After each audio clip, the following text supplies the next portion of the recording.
এমন জীবন করিও গঠন, মরণে হাসিবে তুমি কাঁদিবে ভুবন। কবি যে কথা বলে গিয়েছিলেন সেভাবেই জীবনের যবনিকায় সবাইকে কাঁদিয়ে নিজেই যেন হেসে চলছেন চিত্রশিল্পী, বহুমাত্রিক প্রতিভাধর ব্যক্তি মোস্তফা মনোয়ার। যেমনটি দেখতে পাচ্ছেন এই মুহূর্তে শহীদ মিনারের এই প্রাঙ্গণে তাকে শ্রদ্ধা জানানোর জন্য নিবেদিত অবস্থান রয়েছেন সর্বস্তরের জনগণ। নাট্য আন্দোলন, সাংস্কৃতিক আন্দোলন, সব দিক থেকেই যারা আসলে শিল্পকে বোঝেন, শিল্পকে অনুভব করেন, শিল্পকে জানেন, সবাই আজকে এখানে শহীদ মিনারের এই প্রাঙ্গণে এক হয়ে গেছেন প্রিয় মানুষ, প্রিয় ব্যক্তিত্ব, প্রিয় শিল্পীকে শেষ বিদায় জানাবার জন্য। বলছি, দেখছেন মোস্তফা মনোয়ারের গল্প, যে গল্পের কখনো যবনিকা টানে না, যে গল্প থেকে যায় এবং যে গল্পে মানুষ শ্রদ্ধার সাথে স্মরণ করে কোনো এক কিংবদন্তিকে, যারা আসলে মরে গিয়েও অমরত্ব লাভ করেন। দূরাকাশ থেকে স্রষ্টার সব দেখা, জানা, বোঝা, অনুধাবন ক্ষমতার মধ্যে দারুণভাবে দেখতে পারেন জীবন আসলে কত বর্ণাঢ্য হতে পারে, জীবন কত নান্দনিক হতে পারে, জীবন কত রন্ধন তত্ত্বের সর্বোচ্চ বিশ্লেষণের জায়গা থেকে মানুষকে ভাবায়। নিঃসন্দেহে যারা যুক্ত হয়েছেন জানিয়ে রাখতে চাই, গতকালকে সকাল 8:30 রাজধানীর একটি বেসরকারি হাসপাতালে মৃত্যুবরণ করেছিলেন, শেষ নিঃশ্বাস ত্যাগ করেছিলেন দেশবরেণ্য চিত্রশিল্পী, পাপেটে যার গুরুত্বপূর্ণ অবদান রয়েছে বাংলাদেশ টেলিভিশনের উন্নতির জন্য, রুচির জন্য, অভিরুচির জন্য, যিনি দীর্ঘদিন ধরে কাজ করেছেন, সাংস্কৃতিক ব্যক্তিত্ব, যিনি একজন পুরোধা, একজন শিল্পতাত্ত্বিক বললেও কোনো অংশেই ভুল বলা হয় না মোস্তফা মনোয়ার। তারপর থেকেই দেশের শিল্পাঙ্গনে নতুন করে শোকের ছায়া নেমে আসে। আজকে সকালে তার দীর্ঘদিনের কর্মস্থল বাংলাদেশ টেলিভিশন বিটিভিতে যে প্রাঙ্গণ রয়েছে সেখানে তার জানাজা অনুষ্ঠিত হয়। এরপরেই কিন্তু লাশ নিয়ে আসা হয়, মরদেহ নিয়ে আসা হয় এই শহীদ মিনার প্রাঙ্গণে। সর্বস্তরের জনগণ শ্রদ্ধা জ্ঞাপন করছেন, শ্রদ্ধা নিবেদন করছেন। দেখছেন নাটকের মানুষ, যারা শিল্পের মানুষ, সাহিত্যের মানুষ, সবাই কিন্তু এখানে এসেছেন, সবাই শ্রদ্ধা নিবেদন করছেন এবং সবাই মিলে স্মৃতিচারণা করছেন। আমরা দেখেছি সকালে সংস্কৃতি মন্ত্রী, প্রতিমন্ত্রী তিনি নিজেও ছিলেন, পাশাপাশি এখনো দেখলাম বা কিছুক্ষণ আগেও দেখেছি যে তথ্য সম্প্রচার মন্ত্রী এসেছিলেন, বলেছিলেন যে মোস্তফা মনোয়ার নিজেই একজন ইতিহাস, যে ইতিহাস নতুন করে বাঙালিকে পথ চিনিয়েছিল, পথ দেখিয়েছিল। সেই পথের সারথি হতে যারা রয়েছেন সবাই কিন্তু শেষ বিদায়ের এই যাত্রায় পাশে রয়েছেন, সবাই আসছেন। চোখের কোটরে কিন্তু সবারই অশ্রুবিন্দু, অশ্রুধারা জমে আছে, যে ধারার মধ্য দিয়ে তারা আসলে স্মরণ করছেন এই কিংবদন্তিকে, যিনি আসলে পরপরে অমরত্ব লাভের এক অমুক বাসনায় এখানে এক হয়ে যাচ্ছেন। বড় ভিড় আমরা দেখতে পাচ্ছি আমাদের লেন্সের ফ্রেমে, যেমনটি দেখতে পাচ্ছেন সবাই শিল্পীর মানুষ, পরিবার, স্বজন সবাই মিলেই কিন্তু এখানে এক হয়ে গেছেন বিদায় জানানোর জন্য। পরিবারের সদস্যরা যারা রয়েছেন সবাই আসলে বিদায় জানাচ্ছেন। একই সাথে বলতে হচ্ছে তার ছেলের কথা, যিনি আসলে স্পষ্টভাবেই বলে দিয়েছেন যে তারা অনেক বেশি গর্বিত, খুব গর্ব করেই বলেছিলেন যে we are proud of our father, অর্থাৎ বলেছিলেন যে তার বাবার যে বর্ণাঢ্য জীবন রয়েছে সেটার জন্য তারা ভীষণভাবে গর্বিত, ভীষণভাবে আনন্দিত, ভীষণভাবে উজ্জীবিত, ভীষণভাবে পুলকিত। এবং স্মৃতি রোমন্থনের মাধ্যমে দীর্ঘদিনের শিল্প সংস্কৃতির যে যুদ্ধ রয়েছে বাংলার রাজপথে, বাংলাদেশের স্বকীয় সাহিত্যকে, শিল্পকে যারা আসলে নতুন করে দেখিয়েছিলেন, সেই প্রমাণ, সেই সাক্ষ্য, সেই ঋণের দায় কিন্তু যে ফুলের শ্রদ্ধাঞ্জলিগুলো দেখা যাচ্ছে, যে পুষ্পধারা দেখা যাচ্ছে, যে লম্বা শাড়ি দেখা যাচ্ছে, যেখানে আসলে দীর্ঘদিনের অনুজ যারা রয়েছেন, যারা আসলে তার প্রেরণায়, প্রেষণায়, অনুপ্রেরণায়, শেখায়, শিক্ষকতায়, আগ্রহে, উৎসাহে বিভিন্ন সময় পাশে ছিলেন, তারা সবাই কিন্তু আসলে এই মুহূর্তে রয়েছেন, লাল গালিচার দিয়ে আসছেন, শ্রদ্ধা জানাচ্ছেন প্রিয় শিল্প ব্যক্তিত্বকে। এবং বেশ রোমন্থিত ভাবে যারা বয়সের ভারে নুয়ে পড়েছেন তারাও কিন্তু শেষবারের মতো শ্রদ্ধা জানাতে এখানে চলে এসেছেন। জীবনে এটাই হয়তোবা সবচেয়ে বড় প্রাপ্তির জায়গা মোস্তফা মনোয়ারের। আমরা যারা দেখেছি, যাদের শৈশব কেটেছে 90-এর দশকে, নতুন শতকের প্রথম দশকে, আমরা সবাই জানি বাংলাদেশ টেলিভিশনের যে গুরুত্বপূর্ণ পাপেট শো ছিল সেই পাপেট শোয়ে কিন্তু গুরুত্বপূর্ণভাবে সবাই ছিল।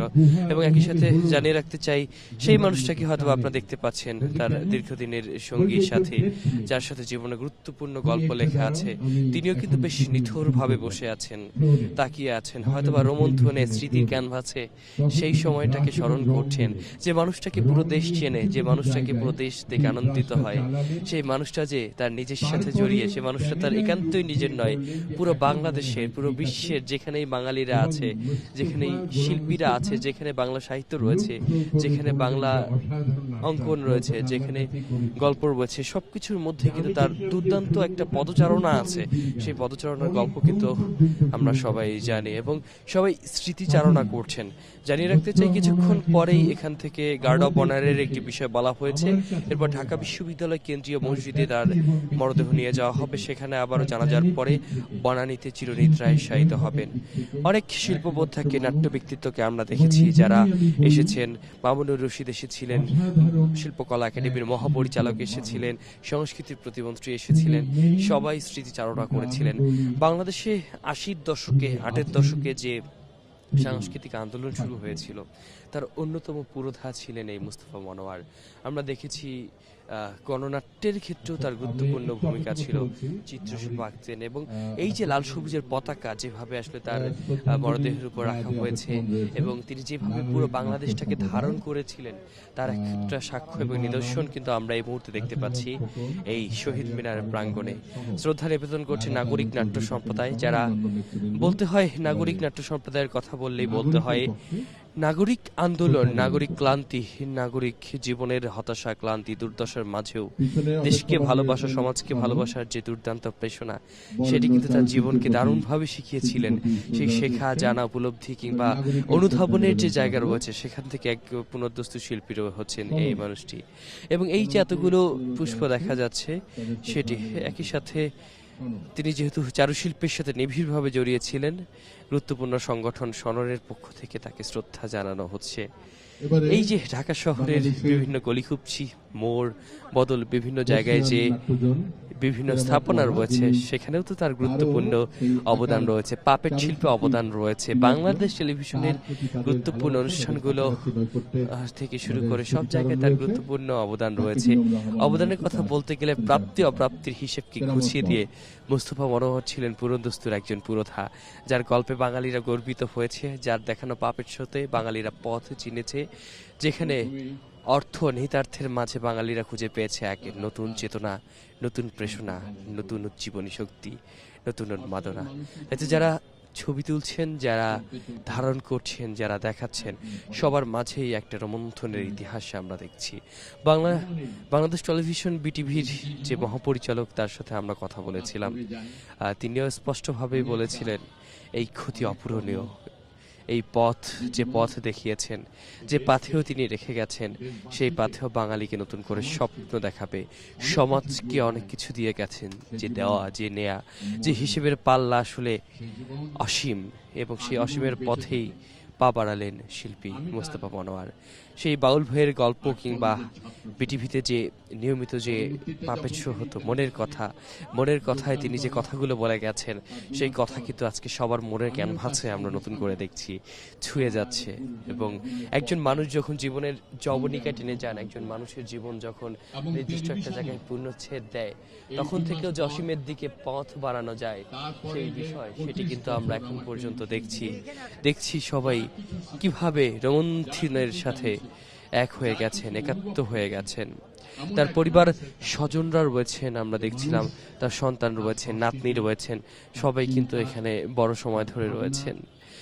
কিভাবে আসলে একজন মানুষের বিদায়েও যতটা শোকগ্রস্ত, তার চেয়েও বেশি দেখেছিলাম যে সবাই মিলে আসলে বলছিলেন যে তারা আসলে তাদের পিতার, দাদুর যে পরলোক গমন, তার আসলে তার বর্ণাঢ্য জীবনকে নিয়ে গর্বিত। একজন কবি পরিবারে জন্মগ্রহণ করেছিলেন মুস্তফা মনোয়ার। বর্তমান মাগুরা যে রয়েছে, মাগুরা জেলা, সেখানে জন্মগ্রহণ করেছিলেন। পৈতৃক নিবাস ছিল ঝিনাইদহে এবং পিতা গোলাম মোস্তফা, যিনি নিজেও একজন কবি ছিলেন, যার কবিতা পড়েছেন। শিল্প, সাহিত্য, সংস্কৃতির সাথে সন্তানকেও, নাতনিকেও, সবাইকেও বেশ বর্ণাঢ্য করেই তিনি আসলে গড়ে তুলেছেন, যোগ্য করে তুলেছেন, যারা দেশকে ভালোবাসতে পারবে, ভালোবাসা দিয়ে পৃথিবীর যে কোনো কিছুকে জয় করার যে প্রত্যাশা, মানুষের মাঝে সম্প্রীতি, মানবিকতা, মনুষ্যত্বের যে বাণী, সেই বাণী আমরা দেখেছি আজকে এই মোস্তফা মনোয়ারের বর্ণাঢ্য জীবনের যে বার্তা, সেই বার্তায় শহীদ মিনারের যে কার্যক্রম চলছে সেই কার্যক্রম অব্যাহত থাকবে, চলবে, এবং এই কার্যক্রমের পরে গার্ড অব অনারের একটি বিষয় রয়েছে। তারপর চারুকলার খুবই কাছে, যেখানে তার বড় সময় কেটেছে, তার পাশেই ঢাকা বিশ্ববিদ্যালয় কেন্দ্রীয় মসজিদে তার দ্বিতীয় জানাজা হবে, এবং এই জানাজার পরেই কিন্তু তাকে পুনর্দস্তুর আসলে তার যেখানে আসলে শেষবারের মতো শায়িত হবেন, অর্থাৎ সেই বনানীতে, সেখানে তাকে শায়িত করা হবে।